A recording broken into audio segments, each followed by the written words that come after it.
Come on, pup. This is how Zeppelin gets around. He can sit up. You see him scoot on his butt. He'll scoot all over the house.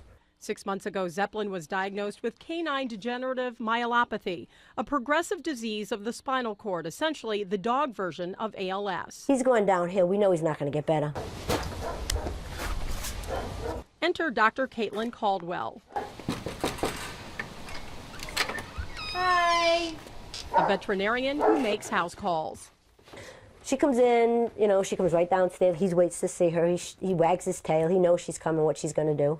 What she's going to do is perform an acupuncture treatment, her training in Beijing, China. They believe that in acupuncture, it's the flow of qi throughout the body. That's what they call it, qi. Energy is qi. It must be noted Dr. Caldwell is a licensed veterinarian who decided to bring together her Western and Eastern medical training. With 2 young kids at home, she does relief work, traveling to various animal hospitals throughout the state. And it was in one of those settings that she first introduced Zeppelin to acupuncture, every other week at first. Then about a month ago, I thought it was time.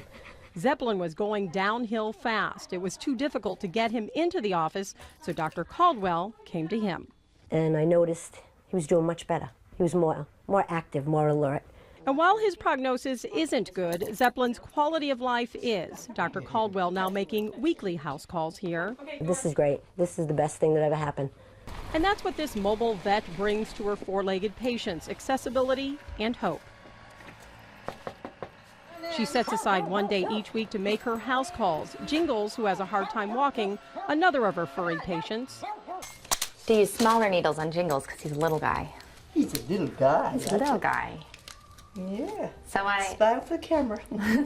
I always start with Show them your teeth. these 2 because these are calming points, one here and one here. This is only Jingles' second treatment, and already Mary Jane is a believer. I don't like him to walk outside a lot because I think it's tough on him. But he seems to want to more walk outside. And before, what he would do is he would stop all the time, right where he was, in the middle of the road or what, and just go right down in the ground, and I have to pick him up and carry him. So now he does that less. So I think isn't that a sign?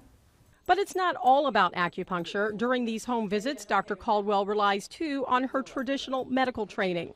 Certain diseases you can figure out when you're a vet and you know what they are, and so you know the pathology and you know how that disease occurs, so then you can then take the acupuncture theory and apply it.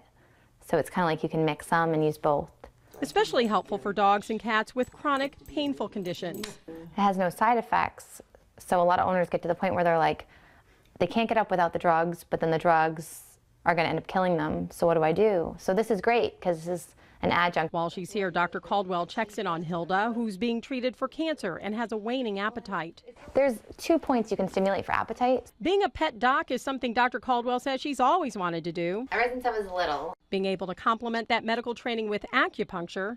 It's rewarding. I love animals and I like to see them get better, and I feel like acupuncture is very rewarding. Dr. Caitlin Caldwell says acupuncture in some cases has actually helped some pets avoid costly surgery. At the very least, she says, it has improved their quality of life. During the 1 day a week she dedicates to house calls, she says she can usually squeeze in about 6 visits, each one lasting at least an hour. She wants her furry patients to feel at ease during her treatments, and her rates are reasonable, $100 a visit. Want more information on Dr. Caldwell and veterinary acupuncture in general? Log on to turn10.com, keyword health. With this special Health Check 10 report, Barbara Moore Silva, NBC 10 News.